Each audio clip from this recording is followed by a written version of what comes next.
Hello, Pennsylvania. I'm Don Lodge at Duquesne University. My presentation is one of a series I am doing for our website called Know Your Numbers. The theme is that business owners who know their numbers are more likely to be successful. Today's Consultant Corner topic is, hey, business owner, plan to make money. I'm going to give you 2 tips to help your clients make that happen. First, in your initial conversation with a new client, does the client say how much money they want to make? Over 2.5 years and 300 clients, I do not remember a single one saying, and I want to make this much money. So, tip number 1, the next time you speak with a new client, ask, how much money do you want to make? Just work it in gently, using third-party language. For example, people go into business for many reasons. Most people expect a return on investment, a reward for the risks taken and the effort put in. Have you given any thought to how much money you want to make? How much do you need to sustain yourself and your family? To repeat, tip number 1, starting today, ask your new clients, how much money do you want to make? Do that 100% of the time.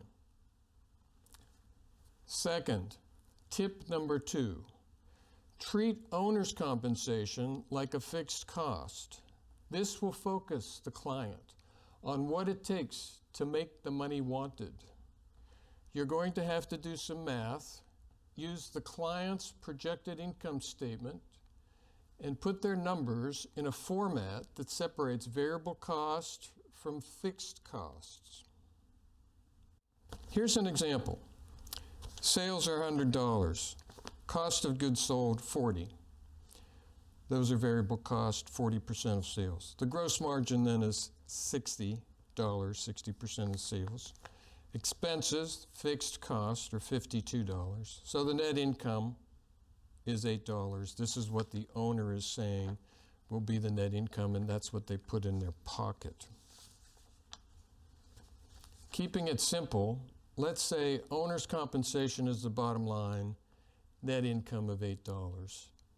If the owner wants to make $12, what has to be done? Try this.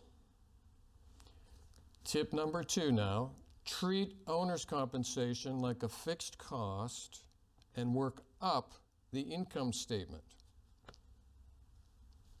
Owner's compensation, $12. You have to add fixed expenses in, so add 52. The gross margin has to be $64 to deliver $12 in net income. Since we know the mathematical relationship between sales, cost of goods sold, and gross margin, we can solve for them.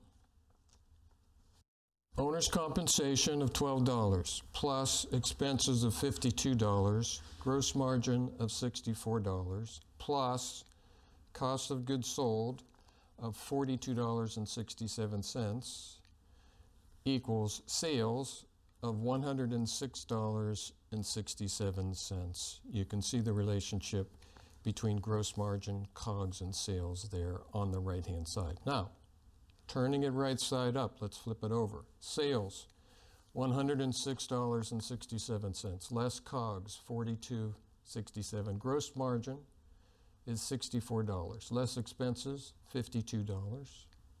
Net income is now $12.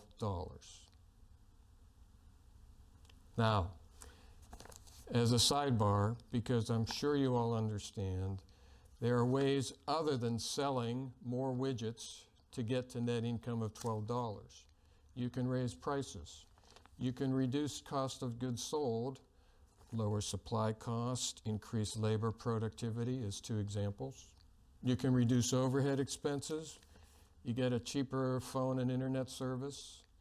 But in all cases, the virtue of treating owner's compensation as a fixed cost is the same. The client has to focus on doing whatever it takes to make $12. To summarize, the 2 tips are: 1, in your initial conversation with a client, ask, how much money do you want to make? And 2, treat owner's compensation like a fixed cost to focus on what has to be done to make the money wanted. If we do these 2 things, we will help our clients make money and be more successful. Thanks for joining me today.